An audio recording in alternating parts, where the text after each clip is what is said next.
I don't believe in issuing so-called trigger warnings. We're all adults here after all. But I just want to let you know that today's subject matter is quite disturbing as it concerns animals and nuclear testing. We're going to be looking at the American nuclear test from 1957 called Priscilla, where they experimented on hundreds of pigs, exposing them to the heat, blast and radiation. And yes, they used pigs because their skin has similar properties to human flesh. Before we begin that horrible topic, let me say hello to all our new listeners. I was on Radio 4 at the weekend and my podcast got a huge jump in new subscribers, so hello and welcome. On the radio I mainly talked about my synesthesia. For those who don't know, that's a neurological quirk I have, which has best been described as a fusing of the senses. And in my case, it means I can taste words. So we're looking today at the Priscilla test, and I can tell you that Priscilla tastes, or in this case feels, like I'm crumpling lots of Christmas wrapping paper. But despite Priscilla producing such a festive, cheery feeling, the nuclear test was a nasty one. Now, arguably all nuclear tests are nasty, but this one, as mentioned, has become notorious for its animal testing. In fact, the whole series of which Priscilla was a part was controversial. Priscilla was just one test in a wider programme known as Plum Bob, and the Plum Bob tests ran from May through to October 1957, all at the Nevada test site. 29 bombs were detonated in total during Plum Bob. And that's unthinkable now, of course, isn't it? But yes, in the course of 5 months, the Americans detonated 29 nuclear bombs on their own soil. And Plum Bob, for various reasons, has gone down in history as hugely controversial. There is a lot to say about Plum Bob, but for today, let's zoom in on Priscilla and the pigs.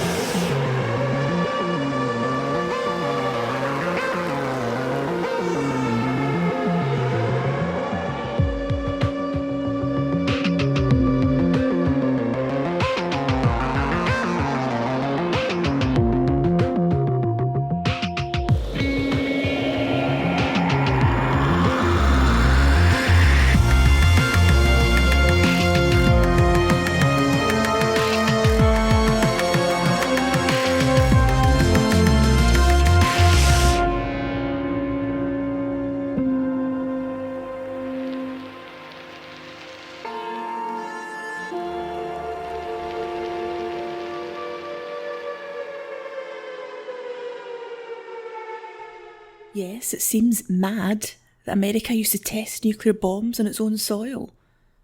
We've all seen those photos from Las Vegas in the 50s where tourists could watch the distant mushroom clouds from their hotel window or sun lounger by the pool.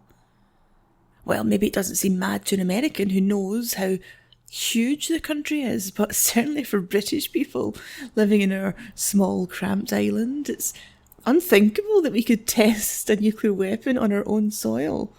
But America, like the Soviets of course, had enough space to conduct nuclear tests in their own country without, so the argument went, affecting any civilians.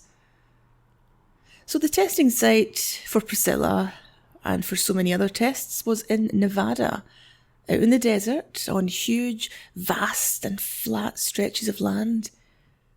You want your testing ground to be flat, of course, so there's nothing to impede the nuclear blast. You don't want it artificially constrained by hills. You want that horror to run free so you can measure every last drop of its monstrous power.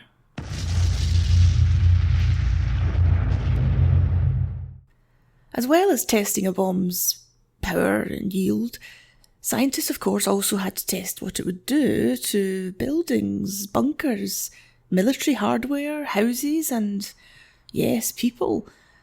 And so The huge sandy expanse of the test site was littered with strange structures built just for testing. Houses would be built, for example, and mannequins placed inside. One might be positioned at the window and another be out in the garden. One might have heavy clothing on and another wearing a light summer dress. And then after the blast, scientists could gather up the bits and pieces, the charred and sizzled dummies, and see what the bombs had done. Did the heavy clothing protect the arms? That mannequin behind the window, is he now slashed and pockmarked with flying glass? Did curtains offer any protection? Did that pile of newspapers in the front room go up in flames? So much on the testing ground was built, blown up, measured, resurrected, blown up again, singed and sizzled and scrutinised. But a mannequin, of course, can only tell you so much. Yes, if you sit it by the window, you can see what flying glass might do in a nuclear blast. You can measure how near or far a house has to be in order to escape the worst. And you can work out which fabrics might shield the skin from burns. But you can't test the skin itself. You can't see what blast injuries do to soft, exposed skin, what the thermal flash does to soft, exposed skin, and what radiation burns do.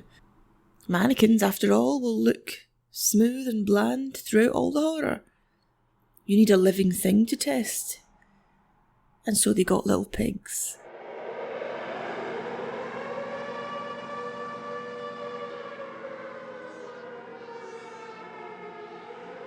The Nevada test site took delivery of over 1,000 pigs for the plumb bob tests. The animals were specifically bred for military use and were purchased from farmers out in Missouri. They were then transported to Nevada and gathered into a series of pig pens at the test site, where they were very well looked after. In fact, they were so pampered that the pens became known on the site as the Pork Sheraton. The pigs were able to enjoy their stay at the Pork Sheraton until the day came when they had to check out and go to the testing ground. Now, these pigs took part in a number of tests, not just Priscilla. For example, the Encore test saw some of the pigs dressed in military uniforms before being exposed to the nuclear flash. This would help scientists learn which fabrics would offer the best protection to soldiers on the atomic battlefield. This, of course, was back in the day when we were still considering such things as battlefield nuclear weapons, kidding ourselves that you could perhaps lob a few little tactical nukes around on a battlefield without escalating the affair into all-out, world-ending nuclear war. So the pigs chosen for the Encore test were wearing uniforms. I assume they weren't given little trousers and jackets. They were probably just draped in certain types of cloth. The uniformed pigs were then slid inside what looked like aluminium barrels or tubes out on the test site, and they were trapped inside those barrels when the bomb went off. These pig barrels were located between 2,000 and 9,000 feet from ground zero. Of course, you wouldn't put your pigs at ground zero because they would simply vanish, they'd be vaporised. You want them to at least survive so you can carry out your tests. So they were placed from between 2,000 and 9,000 feet. And this was so they could then drag the pigs from the barrels at the end of the test and see how they had fared. How badly burned were the poor blighters who were closest to ground zero, the ones who were just 2,000 feet away? Did their fabric offer much protection? There is a small mercy in all of this, in that a Nevada test site document detailing the Encore test describes the pigs as having been anaesthetised. I certainly hope so. I'll play you a clip here from a US military film about the Priscilla test. It's on YouTube. If you want to see it, search for Operation Plumb Bob Military Effects. You'll hear the narrator describing the biomedical experiments on the pigs in a very bland and cool voice. But the footage she's narrating is actually horrible to watch.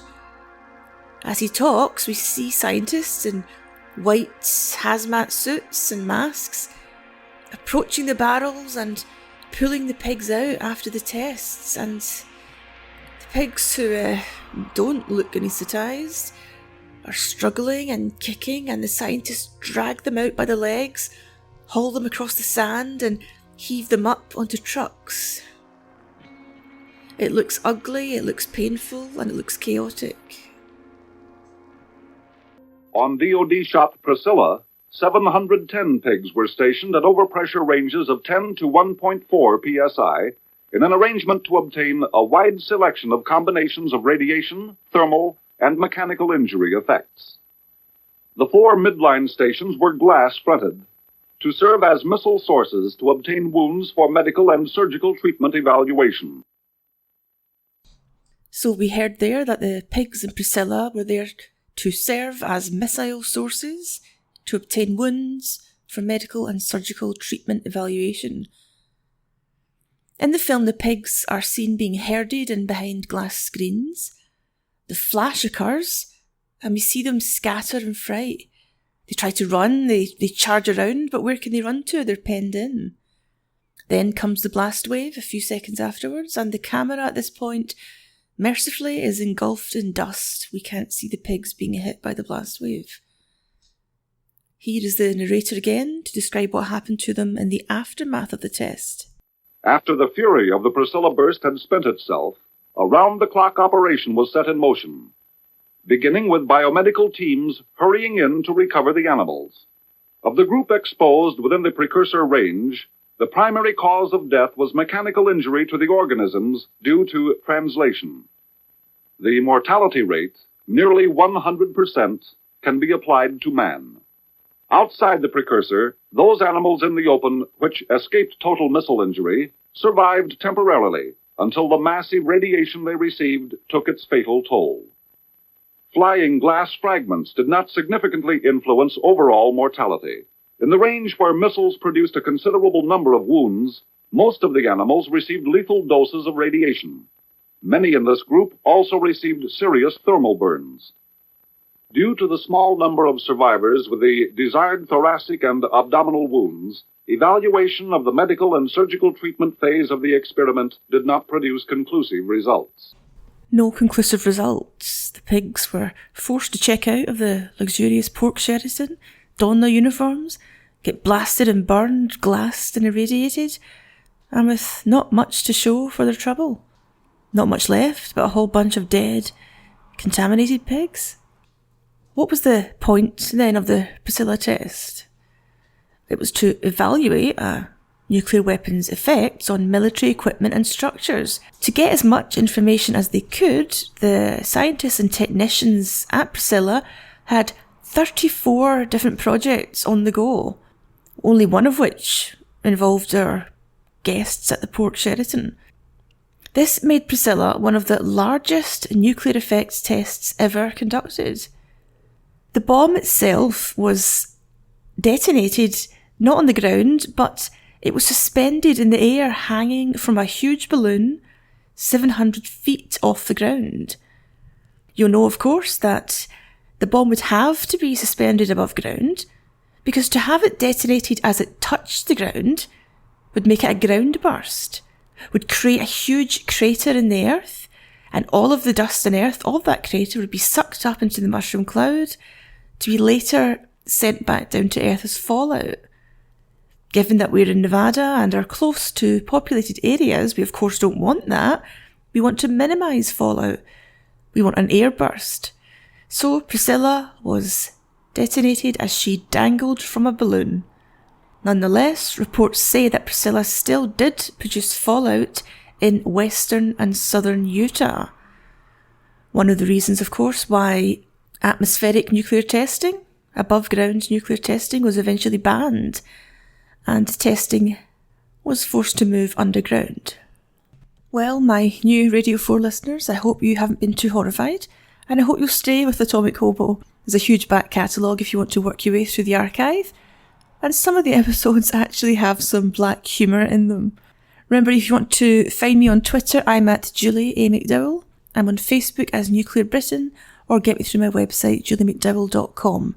And if you want to support the podcast with a donation each month, please take a look at my Patreon page, which you'll find at patreon.com/Atomic Hobo. Thank you everyone for listening, and I'll be back next week.